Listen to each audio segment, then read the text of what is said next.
Yes, sir. Shit, I'm deaf. In the mid-1980s, two actors were rising through Hollywood with remarkably similar energy. Both radiated warmth, both played the charming, down-to-earth guy next door. Both seemed incapable of being anything other than genuinely likeable on screen. Their names were Tom Hanks and Steve Guttenberg.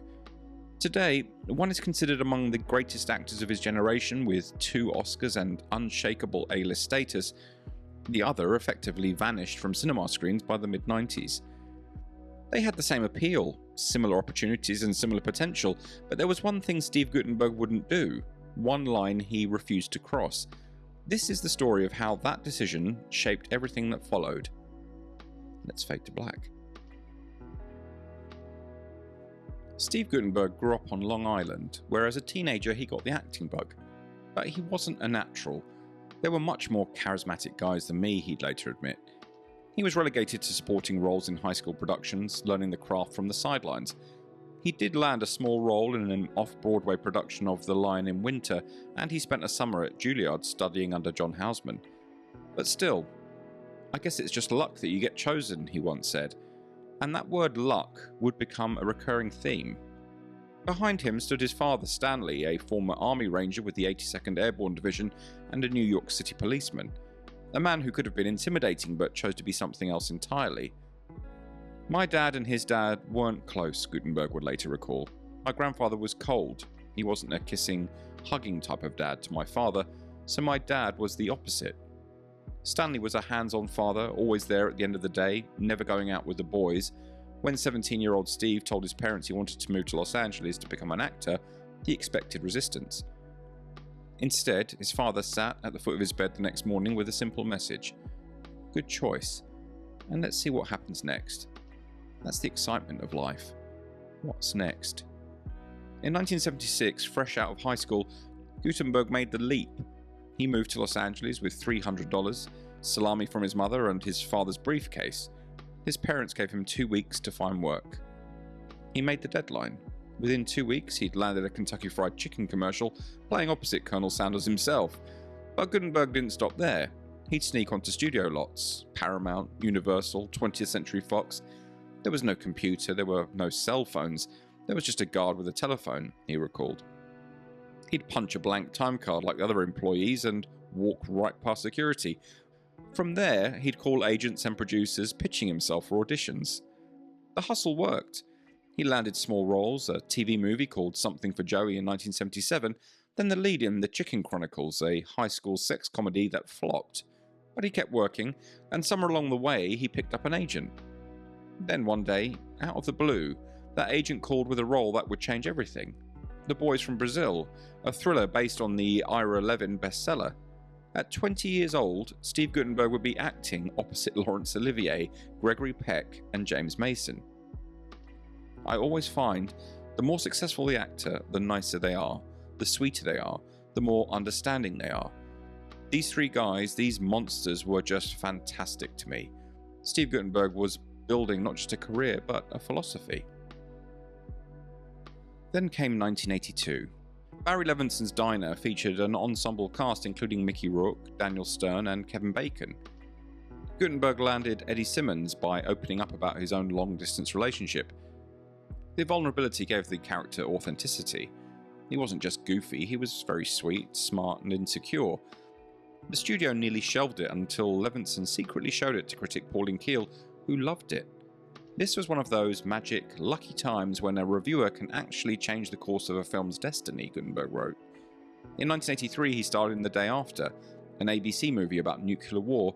Over 100 million people watched. President Reagan watched. It sparked national debates. Steve Guttenberg proved he could work with very serious and dramatic material. Then came 1984, and everything exploded. Guttenberg wanted to work with Ron Howard on Splash, but got turned down. The role went to Tom Hanks. Ironically, Police Academy producers had wanted Hanks for the lead role that eventually went to Guttenberg. It was a raunchy, R-rated comedy about misfits and weirdos joining the police force, complete with sound effects guy Michael Winslow, the aggressive Tackleberry, and the lovable Giant Hightower. At the centre of the chaos was Guttenberg's Kerry Mahoney, a street-smart troublemaker forced into the academy as an alternative to jail time. He was the relatively normal guy, the audience's guide through the lunacy, equal parts charming and irreverent. Critics absolutely hated it. Roger Ebert gave it 0 stars, calling it spectacularly awful, but audiences couldn't get enough, myself included. Police Academy became the 6th highest grossing film of 1984, spawning a massive franchise. Gutenberg actually turned down the role of Venkman in Ghostbusters for Police Academy. He returned for Police Academy 2, 3 and 4, cementing himself as the face of the series before wisely stepping away to avoid being trapped in Mahoney's uniform forever. But 1985 brought something completely different, and arguably his best film. Ron Howard's Cocoon was a prestige science fiction drama about a group of elderly residents at a Florida retirement community who discover a pool that makes them young again, thanks to alien cocoons hidden at the bottom. A charter boat captain who stumbles into this extraordinary situation and falls for an alien named Kitty, played by Tahani Welch. The film paired him with Hollywood royalty.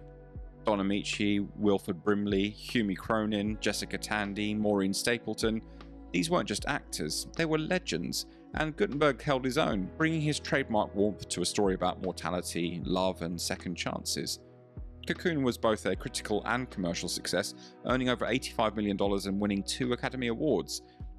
The following year came Short Circuit, and Gutenberg became a hero to an entire generation of kids. There's Newton Crosby, a robotics engineer whose military creation, Number 5, gets struck by lightning and becomes sentient. Gutenberg delivered pure, uncomplicated charm. The film had everything: humour, heart, a robot learning about being alive by watching Three Stooges shorts and reading philosophy. Number 5 is alive became a catchphrase. Kids wanted their own Johnny 5, and at the centre of it all was Gutenberg's Newton, a genius who'd rather create than destroy, a man whose decency matched his intellect. Short Circuit grossed over $40 million and became a cable TV staple, playing endlessly throughout the late 80s and 90s. For millions of people, Steve Guttenberg wasn't just a movie star, he was part of their childhood. But 1987 would be his absolute peak. First came The Bedroom Window, a stylish Hitchcockian thriller directed by Curtis Hanson. Gutenberg played Terry Lambert, a man who witnesses a crime through his lover's window and gets entangled in a web of lies, danger and obsession. It was darker, sexier and more complex than anything he'd done before. Critics who dismissed him just as a comedy guy suddenly took notice of him. Fans still call it his most underrated performance, and they're not wrong. It showcased a dramatic range that Hollywood would criminally underuse. Then came the phenomenon 3 Men and a Baby. Alongside Tom Selleck and Ted Danson, Gutenberg played Michael Kellum, one of 3 bachelors in New York whose lives are turned upside down when a baby is left on their doorstep. The film was a masterclass in fish-out-of-water comedy, watching these 3 confirmed playboys attempt to change diapers, warm bottles and deal with a crying infant while maintaining their careers and social lives. The chemistry between the 3 leads was electric, and Selleck brought the authority, Danson the neurotic energy, and Gutenberg the heart. The film was sweet without being saccharine, funny without being crude. It struck a perfect chord with audiences. 3 Men and a Baby became the highest grossing film of 1987, earning over $167 million domestically, outperforming Fatal Attraction, Beverly Hills Cop 2, Lethal Weapon, and even RoboCop. It was a cultural event. Everyone saw it, everyone quoted it. Steve Guttenberg was officially a movie star. He even returned for the 1990 sequel, 3 Men and a Little Lady, which, while not as beloved as the original, still performed respectably at the box office. And then there was 1988's High Spirits, a supernatural comedy set in an Irish castle where Guttenberg played Jack Crawford, an American tourist who encounters actual ghosts while staying at a supposedly haunted hotel. Directed by Neil Jordan and co-starring Daryl Hannah, Peter O'Toole and Liam Neeson, the film was a chaotic mix of slapstick and romance. While it didn't match his previous successes, it showcased his ability to dive into oddball projects and work with interesting filmmakers. By the end of the decade, Steve Guttenberg had appeared in some of the most successful and beloved films of the 1980s. He was everywhere, on magazine covers, talk shows, movie posters. His face was as recognisable as any star in Hollywood. Yet even in these successes, something curious was happening. When people talked about Police Academy, they remembered the sound effects guy. When they discussed Cocoon, they praised the elderly cast. Short Circuit belonged to Johnny 5. 3 Men and a Baby was an ensemble piece. Gutenberg was always the nervous guy, the nice guy, the guy who held it all together. There was a squeaky clean quality to him that wasn't manufactured. It was genuinely who he was. In a 1988 interview, he admitted that, unlike his Three Men and a Baby co-stars Ted Danson and Tom Selleck, he wasn't much of a partier. My idea of a good time was watching sports and eating pizza. Ted and Tom are older than I am, but in actuality, I felt the oldest. He knew his reputation and he owned it. I don't feel cornered by being Mr. Nice Guy at this point in my career. Being Mr. Nice Guy got me where I am now. When the 90s arrived, Hollywood's ecosystem changed fundamentally. Gutenberg's inoffensive likability lost currency overnight. Edgier, more complicated protagonists were in. He turned to family films like Zeus and Roxanne and comedies like It Takes Two. He directed the 2002 adaptation of P.S. Your Cat is Dead. Nothing caught fire. While colleagues like Danson, Selleck and Howard continued thriving, Gutenberg became a punchline, shorthand for dated 80s artifacts. His most memorable 21st century role? Playing a dopey version of himself on Party Down.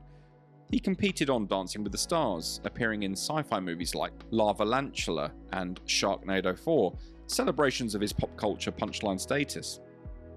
He did play a pedophile on Veronica Mars, someone who I'd despise, he'd noticed, relishing the darkness, but he acknowledged his reluctance to go to dark hurt him professionally. I like being nice, but as an actor, people mistake niceness for weakness of your character. Through it all, Stanley, his father, remained his anchor. Then Stanley was diagnosed with kidney failure. Steve began driving 400 miles from LA to Phoenix every week for his father's dialysis treatments. My dad was always there for me, Steve reflected. I was in love with my dad. He was my best friend. Stanley died in July 2022 at age 89. Steve was holding him, doing CPR, unable to accept it. I probably let him go a year later. It's hard to believe that he's gone. Steve poured his grief into Time to Thank, Caregiving for My Hero, and created a one-man play, Tales from the Gutenberg Bible. When I perform this play, I'm talking to my dad, he says. Despite his bond with Stanley, Steve never became a father himself. Today, Steve Guttenberg lives in Pacific Palisades in California, the same community for 37 years. He was married to CBS reporter Emily Smith from 2019 until their divorce in 2025.